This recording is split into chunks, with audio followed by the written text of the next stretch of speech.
Hello everyone and welcome to a new 60-minute Yin Yoga class, this time in Old Town Scottsdale.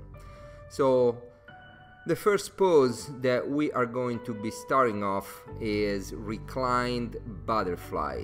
And if you've watched the previous videos, you know now the routine. We fold our blanket, actually we roll up our blanket after folding it enough, and we're gonna place it just like I'm showing in the video behind your back, just below the shoulder blades. And we're gonna bring the sole of our feet together and open the arms, airplane wings, and totally relax. This is a fantastic pose to just disconnect from the outside world. Take your time to just sync with your breath and just scan your body for any signs of resistance anywhere, any particular stiffness that you want to let go, but most importantly just reconnect with your breath. That is just what the practice is really all about. It's mind and body, and the breath will be the link between your mind and your body. I try to make these classes interesting and educational by providing bits of information while in the pose. As always, some people love to gain more knowledge while marinating in the pose. Some like it to use as a distraction. Some others could do without it. So see what is working for you. Take in what you need today. Leave the rest out. If you don't want to get this information, try to concentrate on your own breath and tune me out. This is your class and you have more ability to control it than you think you know. In today's class, I'll be talking about setting an intention and the importance of flexibility. So if you haven't done so yet, go ahead and use this time to set an intention for this class.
So very slowly and without disrupting your body too much, roll on one side and remove the blanket from behind your back. Stretch your legs if you need to do so, maybe shake them, and when ready, come to a seated position.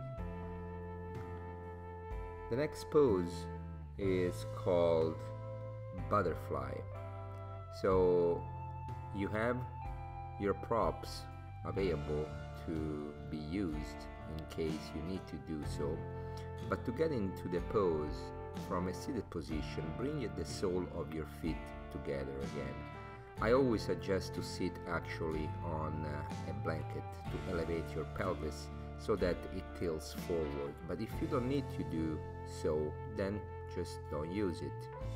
Then just let your chest come forward, and you have two options here. You either keep your back straight, or if you can, and if you do not have any issues with your back, try to curve your back and let gravity bring you down.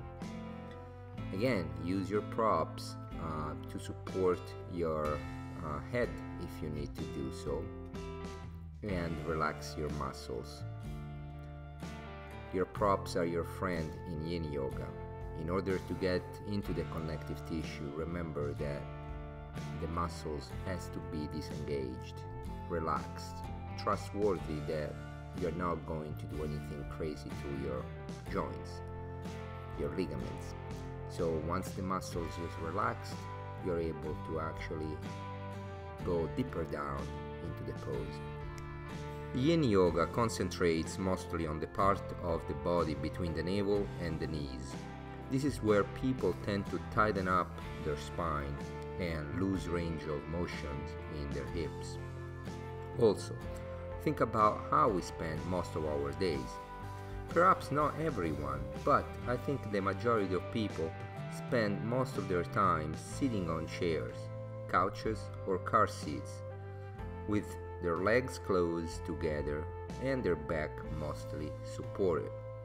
By limiting the natural range of motion of our joints, we reduce it to the point we have hard time even bending over to tie a shoelace. We lose what we don't use. Also, remember that too much support and comfort will atrophy our body. All tissues need to be stressed to be healthy.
Very slowly and gently undo your pose, come out of your pose, come back to a straight seated position with your back straight, and do some windshield wipers and whatever your body needs as a counter pose.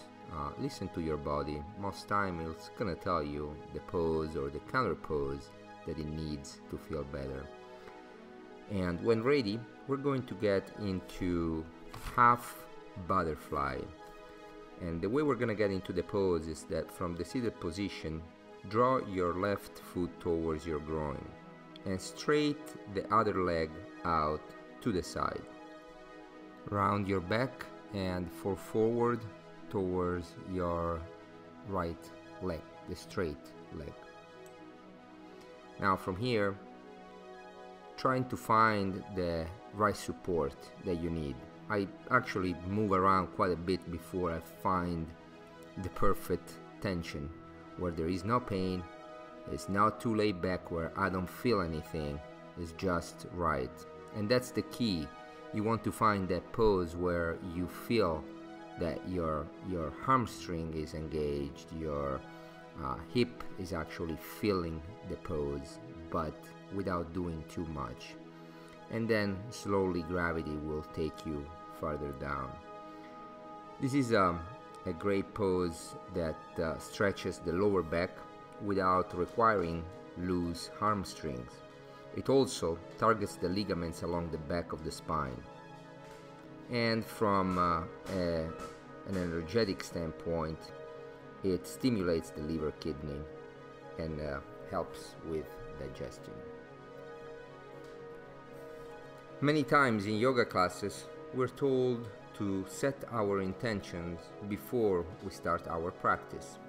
I have listened to this piece of instructions over and over, but really never truly pay attention to it.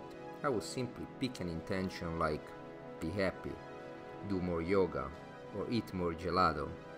I never quite really thoughtfully thought about it. It was just another command to follow during practice. I do now know how powerful for our practice it is to set an intention. For instance, have you asked yourself why are you taking this class today? There are endless answers and they're all valid. It could be to be healthy, or because you're bored, you don't have anything else to do, because you feel stressed and need to relax. It doesn't really matter the type of reasons why you're taking this class. What matters is that when you set your intention with a purpose, you're going to achieve the goal much faster.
Very slowly and mindfully just come out of the pose. Again, do what your body needs as a counter pose. Windshield wiper is always a good option here. And we are going to do the other side. So same thing, just on the opposite side. This time the straight leg will be our left leg. As you can see, I'm actually using a blanket, folded blanket, because I have a meniscus tear, so I like that my knee is a little bit supported. To build on the previous comment about setting an intention, if your intention is to de-stress from a hectic day, as you breathe and marinate in the pose, remind yourself to be in the state of relaxation and of letting go. Perhaps you repeat to yourself your favorite relaxation mantra as you breathe in and out. My favorite is to repeat the word let when I breathe in and go when I breathe out. Perhaps your intention is to gain flexibility in your hips to help you in your yang practice, your more muscular practice. Then be particularly aware of your hip joints as we are in the pose. Visualize the head of the femur rotating into the hip socket as your range of motion increases. Send your breath to the hip joints being affected. Don't simply set an intention for your yoga practice. Expand it to your day-to-day activities or goals. I set an intention prior to teach this class. The poses I have picked and comments, including this one, have been put together in support of my intention.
So very gently start coming out of the pose, ragdoll your way up, and just do some stretching again. Good counter pose. Perhaps you arch your back since it was forward folding. Now you just counter stretch it. Stretch your legs, your arms. The next pose is called caterpillar. So again, remember the option of using a blanket. Sometimes I like to use the blanket, sometimes I don't, but at least try it out. Try it out one time with a blanket, and then if you don't like it, just take it out. That's actually what I do in a few seconds here, because I just don't like it anymore after a while. But it's a great way, again, to elevate your hips and tilt them forward. So from here, just arch your spine if you don't have any injuries in your back, or if you don't have any pain in your back. Just arch it and let gravity take you down. Bernie Clark, one of my favorite Yin Yoga teachers and authors of several books about Yin Yoga, speaks about setting an intention and then paying attention. So I talked about setting an intention, but have not discussed about paying attention to it. So paying attention is what follows after you have set an intention. In a yoga practice, if your intention is to open up your hips, for instance, the attention is to routinely check if that is being accomplished. You might have to make variation along the way to accomplish your intentions. You might have to move your legs a little farther in or out, or just move your hips left or right more, just to find the right position. Again, what we learn on the mat is a great practice to apply off the mat as well. If we set an intention in our life, we have to constantly pay attention and make adjustment to it if we want to get there. Again, I steal an analogy from Bernie Clark. It's about connecting the path of your intention and reaching goals. So when NASA was sending astronauts to the moon in the 60s, they would track how often the space capsule was on the path they had originally plotted to get there. The capsule was only 3% of the time on that path. The other 97% was off track. It required constant readjustment, constant attention, and modifications. That's what our intentions needs: constant attention and realignment if we want to make it effective.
Very mindfully start coming out of the pose, straighten your back and stretch it as a counter pose. Perhaps put your hands behind you and stretch, give a good counter stretch to your back.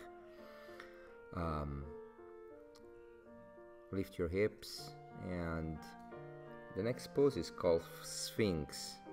And before getting into the next pose, I like to do some cat-cows just to warm up my spine a little bit and actually readjust it, realign it from the previous pose as well. So we get on Sphinx from all four, and remember that there are different variations to this pose. I'm going to show you the basic pose, which is basically just like a Sphinx. You want to lay on your belly and stay on your forearms just a little bit in front of your shoulders. And what we want to try to accomplish here is to push your pelvis down to the mat and try to bring your heart forward and up, so that you get a nice decompression of your lower spine. If that pose is too much, just keep on moving your forearms forward, just so that your lower back is not as curvy. You're gonna be much more gentle. So again, the same rule apply to this pose, which is no pain, just enough tension to perhaps be discomfortable, but you have to be your own judge and find what your body is able to tolerate and stay in the pose.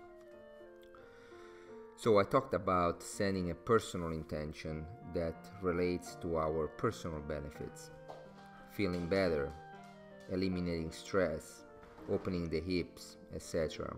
However, we can also set an intention that has a much higher aspiration. In other words, we dedicate our practice to something higher than ourselves. This can be a person we want to send our prayers to, or something that needs our assistance. There is a term in yoga to describe this. It is called Ishvara Pradhana. Patanjali, in his Yoga Sutras, mentions that this is a sure way to reach the state of yoga. You surrender your individual ego to the higher self. As you practice, remember your intention and the fact that the effort of your practice is going towards a higher purpose.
Very slowly come out of the pose and lay all the way down to the mat to readjust your spine.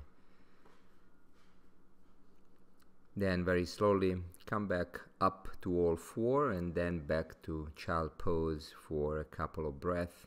We're gonna stay here. It's a good counter pose. Child pose is always a great way to readjust our spine. The next pose, it's called Bananasana. So take your time to get back with your back on the mat, and maybe you want to take a couple of more seconds to stretch, and when ready just lay down with your back on the mat, and we're gonna start by stretching our arms above our heads and moving our legs and our feet to the right as much as we can.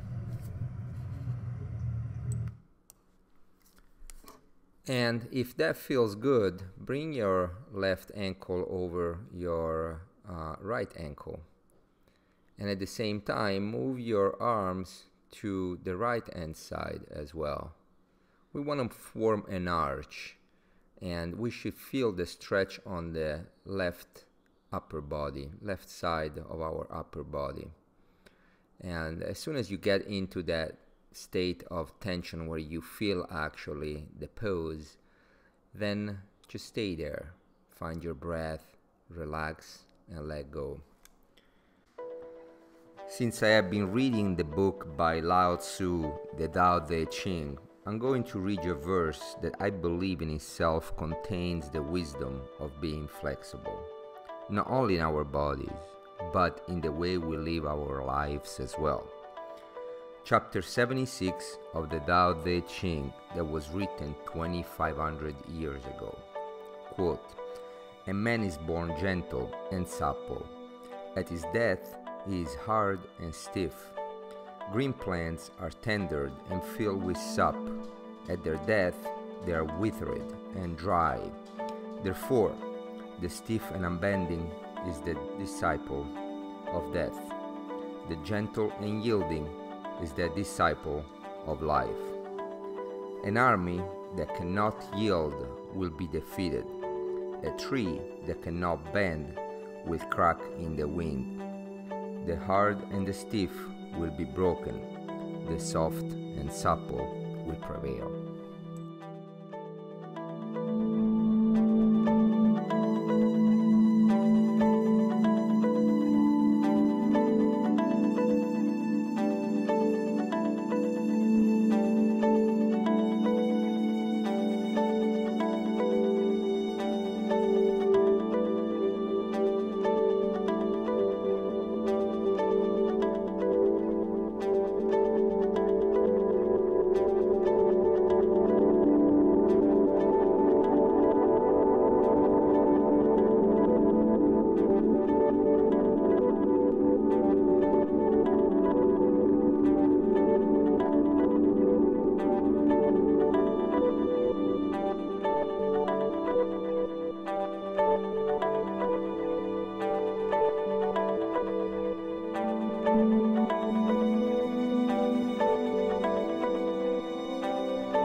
Slowly start coming out of your pose.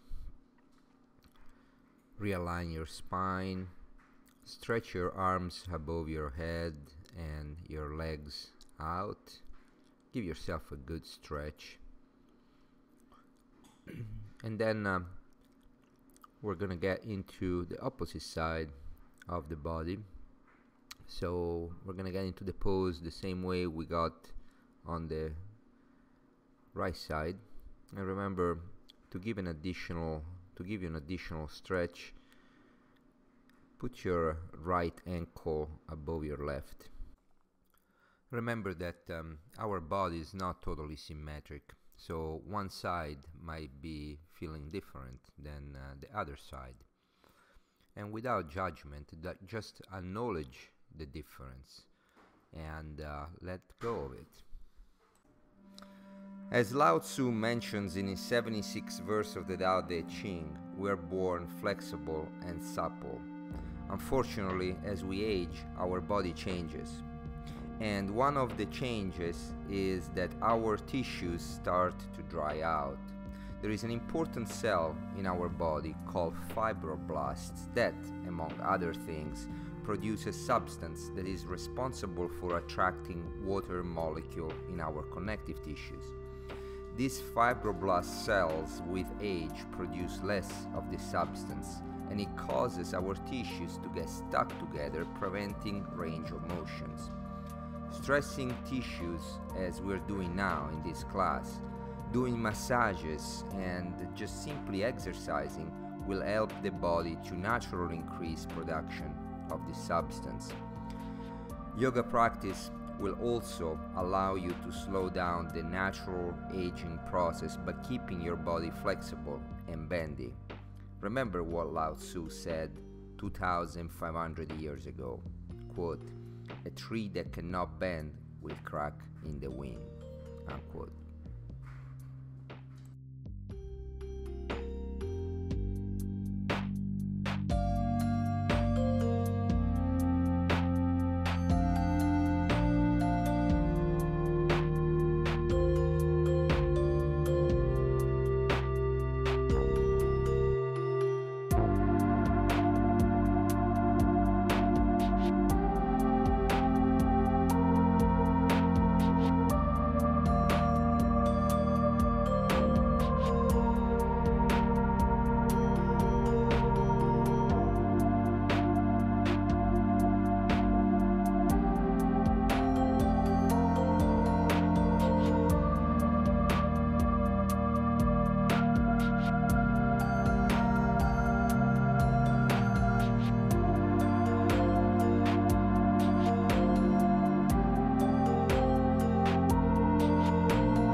very gently come back to a neutral spine and stretch your legs out, your arms above your head.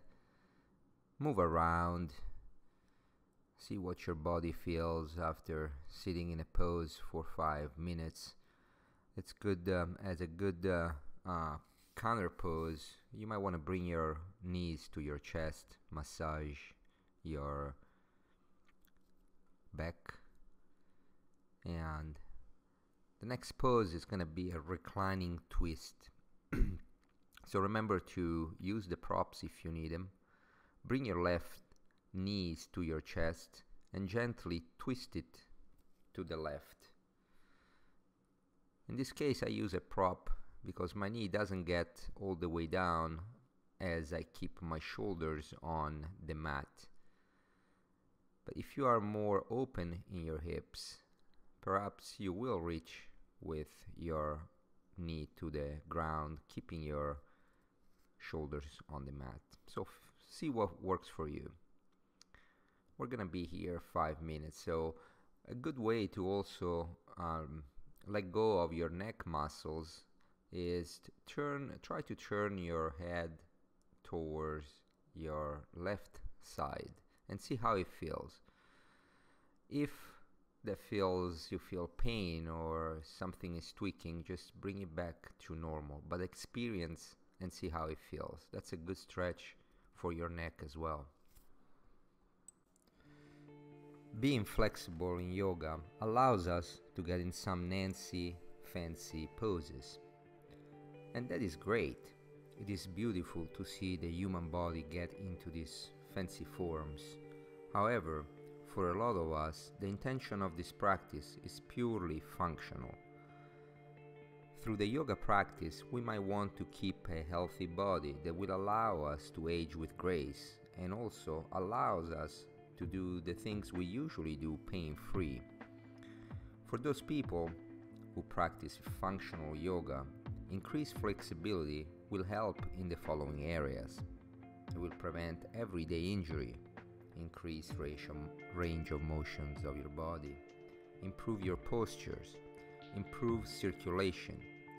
In this case, tension in the muscle affects circulations. It will help you play with your kids or grandkids. It will make it easier and less injurious. You'll have less back pain. A lot of causes of lower back pain is due to tense muscles, like the hamstrings, that pull the pelvis down and create more pressure in your lower back. Now that you have more information about the benefits of increasing flexibility in your body, perhaps you might want to include it as your intention in your next yoga class.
Very slowly bring your leg back to the center, both sole of your feet down to the ground. And now bring both knees to your chest and circle them around. Massage your lower back, your sacrum, one direction and then the opposite direction as well. And very slowly we're going to get into the opposite side of the body. So we're going to twist on our left side. Same concept applies. Try to keep both shoulder blades to the mat if you can.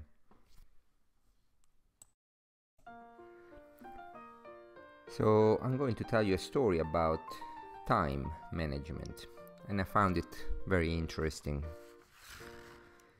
Imagine you had a bank account that deposited $86,400 each morning. The account carries over no balance from day to day, allows you to keep no cash balance, and every evening cancels whatever part of the amount you had failed to use during the day. What would you do? Draw out every dollar each day. We all have such a bank. We all have such a bank. Its name is time. Every morning it credits you with 86,400 seconds. Every night it writes off as lost whatever time you have failed to use wisely. It carries over no balance from day to day. It allows no overdraft, so you can't borrow against yourself or use more time than you have. Each day the account starts fresh. Each night it destroys an unused time. If you fail to use the day's deposits, it's your loss and you can't appeal to get it back. There is never any borrowing time. You can't take a loan out on your time or against someone else's. The time you have is the time you have, and that's it. Time management is yours to decide how you spend the time. Just as with money, you decide how to spend the money. It's never the case of us not having enough time to do things, but the case of whether we want to do them and where they fall in our priorities.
Very slowly come out of the pose, readjust your spine, stretch your legs, your arms out, and we're already on corpse pose. So from here, just let go, open your arms wide, airplane pose, and let go. We are going to be here for 5 minutes in Shavasana.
Start bringing your awareness back into your body and very gently move your fingertips, your toes, and keeping your eyes closed, just roll to the right hand side and spend a couple of breaths here.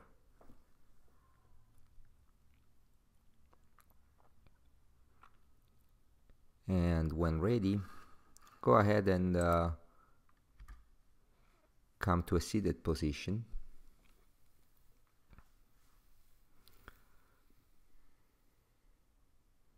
Keep your eyes closed and move very gently as you transition through different poses. Bring your palms of your hands together to your chest. And thank you so much for sharing your practice with me today. Namaste.